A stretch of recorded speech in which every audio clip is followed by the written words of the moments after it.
Welcome back. Canada is looking to boost trade with other North American trading partners, namely Mexico, as both countries try to work out a trade agreement with the volatile U.S. under President Trump. We have always said that we will apply tariffs where they had the maximum impact in the United States and a minimum impact in Canada. In Mexico City, a closed-door meeting between senior Canadian and Mexican officials is underway. On the surface, it looks like a routine trade discussion, but behind those closed doors lies a bold strategy to forge a tighter alliance in order to counter Washington's unpredictable tariff strikes. Canada now sees Mexico not just as a trade partner, but as a strategic lever, a bargaining chip to force the United States back to the negotiating table. Within the North American trade bloc, USMCA/CUSMA, Mexico is more than just a participant. It is a backdoor into the U.S. market. Two Canadian ministers traveled to Mexico City to meet with the president that got that extension and is yet to retaliate against Trump. Canada's core industries, mining, energy, banking, and tourism, can connect directly with Mexico, creating supply chains that loop around the United States. If Washington erects tariff walls, Ottawa can still rely on bilateral agreements with Mexico to keep goods and services flowing, without depending entirely on U.S. goodwill. Let's be clear. Canada does not dump lumber into the United States. And we will continue to make the case that these current and proposed duties are unjustified. Recently, Mexico received a 90-day reprieve before new U.S. tariffs take effect. Canada did not. This creates a strategic opening. Mexico is currently in a position where Washington is applying less pressure. By strengthening ties now, Canada can tap into Mexico's advantage, slipping into negotiation channels that the U.S. still keeps open, and break the isolation Washington has been trying to impose. Canada has chosen a direct, confrontational approach, strong pushback, retaliatory tariffs, and public opposition to Washington's trade policies. Mexico, on the other hand, has chosen to keep quiet and concede on certain demands, such as tightening border security, to avoid open conflict. So you're saying that Canada's not respecting that agreement, that trade agreement? Well, I think they'd be the first ones to admit that. I mean, it's not respecting. If managed skillfully, these two approaches could form a diplomatic pincer. Canada plays the hardliner, Mexico plays the conciliator, forcing the U.S. to recalibrate its stance to avoid a complete fracture in the North American bloc. Protecting North American supply chains, keeping trilateral trade flowing even under new U.S. tariffs. Boosting cross-investment, encouraging Mexico to invest in Canada, particularly in food processing, energy, and banking. Adding political pressure on Washington. Expanding influence, using Mexico as a bridge into South American markets, helping Canada diversify exports and reduce dependence on the U.S. This strategy carries serious risks. If Washington realizes Canada is using Mexico as a workaround to bypass tariffs or gain leverage, the backlash could be severe. Heavier tariffs, stricter measures in sensitive areas like energy, or tighter border controls. Moreover, Mexico has its own priorities and will not hesitate to adjust its position if an alliance with Canada threatens its own standing with the U.S. The meeting in Mexico City may last only a few days, but its significance goes far beyond a routine diplomatic trip. It signals that Canada is willing to play a high-stakes game, turning Mexico into a strategic lever to break U.S. dominance. In this power play, Ottawa is betting on its ability to coordinate two very different diplomatic styles, Canada's blunt directness and Mexico's subtle flexibility, to force Washington to rethink its moves. If the gamble pays off, it could mark a major shift in the balance of North American trade. But if it fails, Canada could bear the full weight of U.S. retaliation, a price that may far exceed anything Ottawa originally calculated. The first time that it went through, it had 35 Indigenous partners who were equity owners in that, and that has to be the starting point for any new project. There has to be meaningful engagement and meaningful economic involvement of nations. We now have a situation where there's a 50% tariff. We're the biggest steel export market for the United States. Right. We have a 25% tariff. There's a 50% tariff when we want to sell something into the United States. So when Trump announced a 35% tariff on Canadian goods unless a new deal was reached, Ottawa had no real response. No defense, no clear stance, just delay after delay in desperate trade talks. And that's when Alberta moved. They didn't wait. They didn't ask for permission. They signed and launched a multi-billion-dollar oil pipeline deal with the U.S. No federal approval, no consultation. Premier Danielle Smith made it clear, we're done asking. We act now. For our people, for our future. It should give us pause that we, in Eastern Canada, are overly reliant on oil that either has to come by way of the United States or has to be shipped in from overseas. A new mega pipeline, capable of transporting 800,000 to 1 million barrels per day, is now underway. For many, it's more than a project. It's Alberta's declaration of economic independence. Alberta has lost over $17 billion annually due to canceled projects like Keystone XL, Northern Gateway, and Tech Frontier, most blocked or neglected by Ottawa.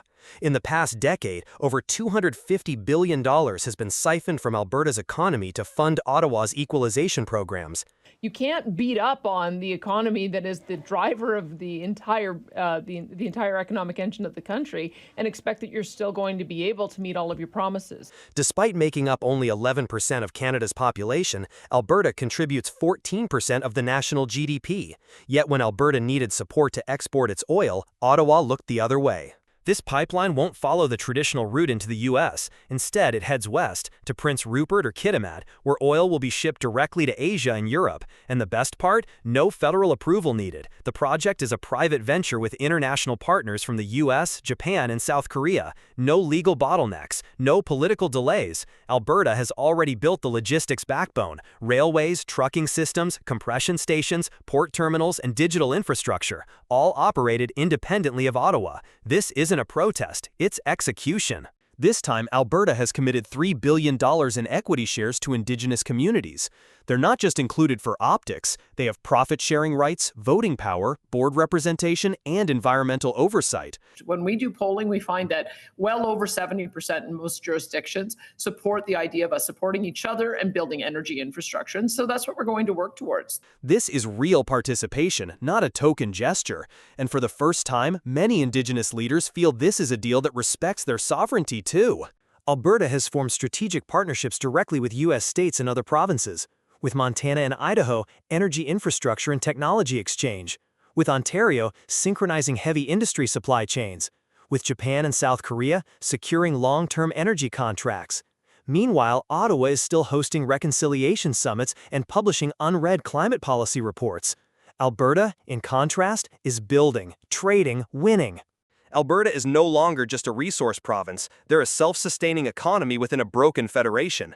This pipeline isn't just infrastructure, it's a message. A message that says, if Ottawa won't help, at least don't stand in the way. Because Alberta isn't waiting anymore. They're not rebelling, they're redefining their future. And they end with a bold warning to the federal government. Alberta's just getting started, and Ottawa better keep up or get left behind.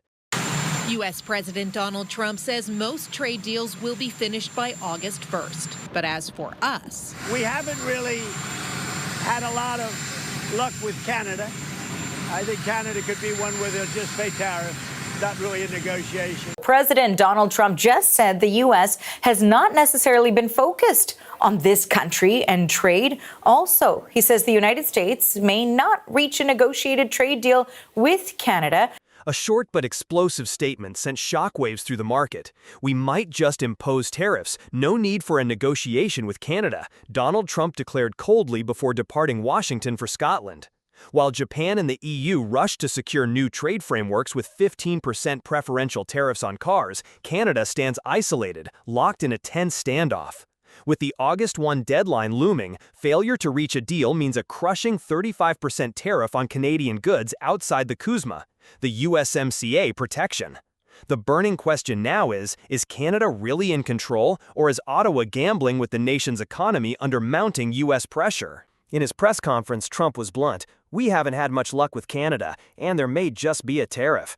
Analysts say this is classic Trump, pushing tensions to the breaking point to force concessions. But this time, he openly stressed unilateral tariff authority, something U.S. law has long permitted under the 1977 International Economic Emergency Powers Act. Hot on the heels of senior Canadians declaring progress and encouragement after D.C. meetings. I had a productive, cordial discussion meeting with Secretary Lutnick. We don't have a deal with Canada. We haven't been focused on it. Unlike Japan or the EU, Canada appears calm. But insiders suspect this calm masks a tense backroom battle. Why is Ottawa holding back, even as Japan agreed to the 15% rate? CUSMA advantage: about 80% of Canadian exports to the U.S., particularly autos and agriculture, remain tariff-free if they meet rules of origin requirements. 35% tariff only hits a smaller slice: steel, aluminum, and softwood lumber, which are already taxed. We're going to continue to do the difficult work and take the time necessary until the Prime Minister decides that the deal that's on the table is the best deal we can get. So, avoiding a bad deal, Ambassador Kirsten Hillman and Trade Minister Dominic LeBlanc repeatedly stated Canada will only sign a deal that's right for workers. Prime Minister Mark Carney warned a hurried concession now could cripple Canada's position in the 2026 CUSMA review. The government is clearly buying time, betting that Washington will blink closer to the deadline. Not everyone shares Ottawa's patience. Ontario Premier Doug Ford snapped back. We buy more goods from the U.S. than Japan, China, Korea, the U.K., and France combined. Canada is America's #1 customer. We don't have to sit quietly and take this. I've always said, David, we buy more products than China, Japan, Korea, UK, France together, and actually a lot more than Mexico as well. Ford urged a Buy Canadian campaign, urging provinces to purchase homegrown steel, aluminum, and cars to retaliate. Yet even he admitted this is not a long-term solution, as Canada remains heavily dependent on the U.S. market. Despite Carney's firm rhetoric, the economic impact is real. Auto exports plunged 30% in the first half of the year. GM Canada posted a 35% drop in Q2 profits, while Stellantis reported a $2.7 billion net loss, mostly due to steel and aluminum tariffs. Plants in Oshawa and Windsor are warning of potential shutdowns if the 35% tariff kicks in. Public frustration is boiling online. We're paying for political pride, one user wrote. Thousands of jobs will vanish if Ottawa keeps stalling. Yet many also support Ottawa's stance. A bad deal now will only lead to worse concessions in 2026. Trade Minister Dominic LeBlanc, fresh from Washington, insisted talks with U.S. Commerce Secretary Howard Lutnick were constructive and positive. But he also admitted we must prepare for the worst-case scenario. Ottawa has already rolled out temporary support packages for steel and aluminum industries, effectively buying more time for negotiations. I wish that I could say it feels good that this is all going to be taken care of before the 1st of August, but I'm not sensing that. Christopher Sands, director at the Hopkins Center for Canadian Studies, believes Trump's rising rhetoric may signal the talks are actually close to a deal. The U.S. president often escalates right before signing. Still, with Trump openly hinting at bypassing negotiations and imposing tariffs outright, no one in Ottawa dares bet that August 1 won't deliver a brutal 35% blow. Trump is forcing Canada into a harsh choice: accept an early deal with potentially unfavorable terms, or endure a turbulent summer under a 35% tariff wall. Prime Minister Mark Carney and provincial leaders may speak of national unity, but political and economic pressure is climbing fast. And if factories keep shutting down and workers lose their jobs, Canadians will inevitably start asking, is Ottawa really protecting workers or just protecting its pride? Give me a chance to fix Canada. Give me a chance to get a new deal with Ottawa. President Donald Trump says most trade deals will be finished by August 1st. But as for us, we haven't really had a lot of luck with Canada. I think Canada could be one where they'll just pay tariffs, not really a negotiation. Donald Trump just dropped a bomb. We haven't had much luck with Canada. It could be just a tariff, not really a negotiation. We are looking for the best deal for Canada. We're only going to accept the best deal for Canada. His blunt statement came just days before the August 1, 2025 deadline, when a 35% import tariff could hit Canadian goods outside of USMCA compliance. Meanwhile, Japan and the EU have already secured 15% auto tariff deals, leaving Canada cornered. The question now screams louder than ever: is Canada still an independent economy or just a lonely Ottawa under U.S. pressure? Speaking before leaving for Scotland, Trump declared, "Canada may be one where we just apply tariffs, not negotiate." The U.S. still holds full authority to impose unilateral tariffs, making this threat real.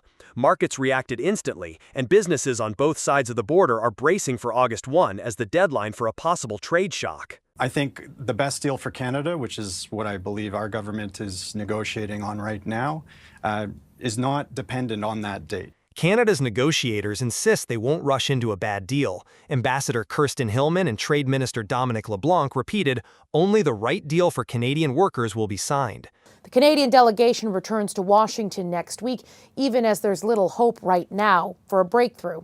The strategy makes sense. 80% of Canadian exports to the U.S. remain tariff-free under USMCA if all paperwork is properly filed. That lifeline allows Ottawa to wait, even though steel, aluminum, and softwood lumber are still stuck under sectoral tariffs. Prime Minister Mark Carney warns signing prematurely now would weaken our position for the critical 2026 USMCA review. We can't rely on the Americans anymore. As simple as that. I love the Americans, by the way. I love the people. Love the elected officials, except one. Ontario Premier Doug Ford pushed back sharply at Trump's comments, saying, "We buy more products from the U.S. than Japan, Korea, China, the UK, and France combined. Canada is America's biggest customer. We don't need to bow down." Ford launched a Buy Canadian campaign, urging provinces to prioritize domestic steel, aluminum, and vehicles. Yet reality is harsh. Ontario's GDP growth could slump to just 0.6% in 2025.